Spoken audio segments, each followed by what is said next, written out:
Hi hello അസ്സലാമുഅലൈക്കും welcome back to my channel. പഴം കൂടുതൽ പഴുത്തുപോയോ? എങ്കിൽ ഇതാ നമുക്കൊരു കിടിലൻ 4 മണി പലഹാരം ഉണ്ടാക്കാം, അതും ആവിൽ നല്ല ഹെൽത്തിയായി. അപ്പോൾ ഈ റെസിപ്പി എങ്ങനെ ഉണ്ടാക്കുമെന്ന് നോക്കാം.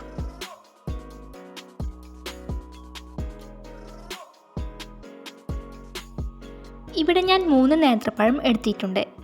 ഇനി ഇത് തൊലി കളഞ്ഞ് 2 കഷ്ണങ്ങളാക്കി മിക്സി ജാറിലേക്ക് ചേർത്ത് കൊടുക്കാം. പിന്നെ ഞാനെടുത്ത നേന്ത്രപ്പഴം തൊലി നല്ല കറുത്തതാണെങ്കിലും ഉൾവശം ഒരു ചീലുമില്ല. നിങ്ങൾ എടുക്കുന്ന നേന്ത്രപ്പഴം ചെറിയ ചീൽ പോലും ഉണ്ടെങ്കിൽ അത് എടുക്കരുത്. ഇപ്പോൾ ഞാനിത് മിക്സി ജാറിലേക്ക് ചേർത്ത് കൊടുത്തിട്ടുണ്ട്. ഇനി നമുക്കിത് നന്നായി അരച്ചെടുക്കണം. ഇപ്പോൾ ഇത് നന്നായി അരച്ചെടുത്തിട്ടുണ്ട്. ഇനി നമുക്ക് ഇതിലേക്ക് ഒരു ചേരുവയും കൂടിയും ചേർക്കാനുണ്ട്. ഞാൻ ഇതിലേക്ക് 1/2 കപ്പ് റവയാണ് ചേർത്ത് കൊടുക്കുന്നത്. ഇത് നന്നായി അരച്ചെടുക്കാം. അങ്ങനെ ഇത് നന്നായി അരച്ചെടുത്തിട്ടുണ്ട്. ഇനി നമുക്കിതൊരു സൈഡിലേക്ക് മാറ്റി വെക്കാം.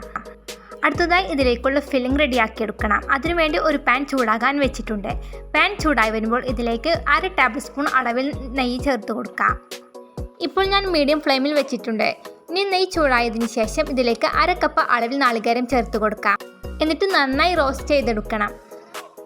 പിന്നെ നമ്മുടെ ഈ ചാനൽ ആരെങ്കിലും സബ്സ്ക്രൈബ് ചെയ്യാത്തവരുണ്ടെങ്കിൽ പ്ലീസ് ഒന്ന് സബ്സ്ക്രൈബ് ചെയ്ത് സപ്പോർട്ട് ചെയ്തേക്കണേ. കൂടെ തന്നെ തൊട്ടടുത്ത് കാണുന്ന ബെല്ലൈക്കൺ കൂടി പ്രസ് ചെയ്യണം.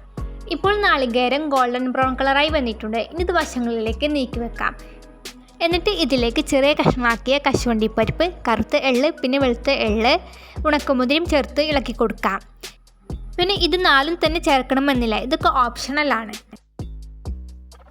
അങ്ങനെ ഇത് ഫ്രൈ ചെയ്തെടുത്തിട്ടുണ്ട്. ഇനി ഇതിലേക്ക് 1/4 കപ്പ് അളവിൽ അവലും കൂടി ചേർത്ത് കൊടുത്ത് ഇളക്കി കൊടുക്കാം.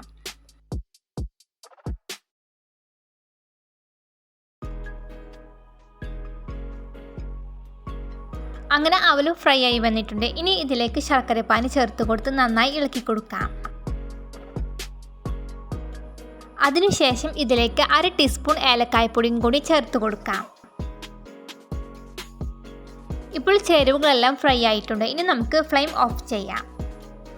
പിന്നെ ഞാനിവിടെ ഒരു ഇഡ്ഡലി ചെമ്പ് വെള്ളം ചേർത്ത് ചൂടാകാൻ വെച്ചിട്ടുണ്ട്. ഇത് ചൂടായി വരട്ടെ. ആ സമയം കൊണ്ട് നമുക്ക് ബാക്കിയുള്ള പരിപാടികൾ നോക്കാം.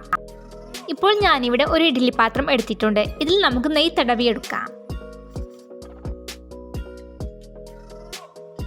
അങ്ങനെ ഇതിൽ നെയ്യ് തടവിയെടുത്തിട്ടുണ്ട്. ഇനി ഇതിലേക്ക് നേരത്തെ അരച്ചു വെച്ച പഴത്തിൻ്റെ പൾപ്പ് ചേർത്ത് കൊടുക്കാം. പിന്നെ മുഴുവനായും ചേർത്ത് കൊടുക്കേണ്ട ആവശ്യമില്ല, പകുതി ചേർത്താലും മതി. അതിനുശേഷം ഇതിലേക്ക് ഫില്ലിംഗ് ചേർത്ത് കൊടുക്കാം. ഇപ്പോൾ ഫില്ലിങ്ങും ചേർത്തിട്ടുണ്ട്. ഇനി ഇതിന് മുകളിലായി വീണ്ടും അരച്ചു വരച്ച പഴം ചേർത്ത് കൊടുക്കാം. ഇപ്പോൾ ഇത് ഇഡ്ഡലി ഷേപ്പിൽ ആയിട്ടുണ്ട്. ഇനി നമുക്കിത് ആവി കൊടുക്കാം. ഈ സമയം കൊണ്ട് തന്നെ ഇവിടെ ആവി വന്ന് തുടങ്ങിയിട്ടുണ്ട്. ഇനി നമുക്കിതിലേക്ക് വെച്ച് കൊടുക്കാം.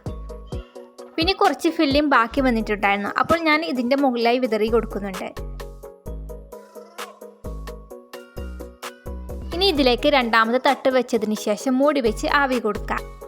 മീഡിയം ഫ്ലെയിമിൽ വെച്ച് 10-15 മിനിറ്റ് വരെയാണ് ആവി കൊടുക്കുന്നത്.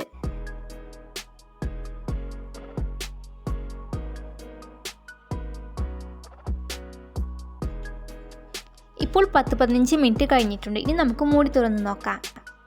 അങ്ങനെ ഇത് നന്നായി പാകമായി വന്നിട്ടുണ്ട്. ഇനി നമുക്ക് ഫ്ലെയിം ഓഫ് ചെയ്യാം. എന്നിട്ട് ചൂടാറിയതിന് ശേഷം ഇഡ്ഡലി പാത്രത്തിൽ നിന്നും എടുത്തു മാറ്റാം. ഇപ്പോൾ ഇത് ചൂടാറിയിട്ടുണ്ട്. ഇനി നമുക്കിതൊരു പ്ലേറ്റിലേക്ക് മാറ്റി വെക്കാം. അപ്പോൾ എല്ലാവരും ഈ ഒരു രീതിയിൽ ഉണ്ടാക്കി നോക്കണം. കുട്ടികൾക്ക് ഇത് കാണുമ്പോൾ കൗതുകത്തോടെ കഴിക്കുകയും ചെയ്യും. പിന്നെ ഇത് ഹെൽത്തിയുമാണ്, അതുപോലെ തന്നെ നല്ല രുചിയും കൂടിയുമാണ്. പിന്നെ ഈ വീഡിയോ ലൈക്ക് ചെയ്യാനും ഷെയർ ചെയ്യാനും മറക്കരുത്. അപ്പോൾ ഇൻഷാ അല്ലാഹ് നല്ല റെസിപ്പിയുമായിട്ട് അടുത്ത ദിവസം കാണാം. Thanks for watching. ബൈ.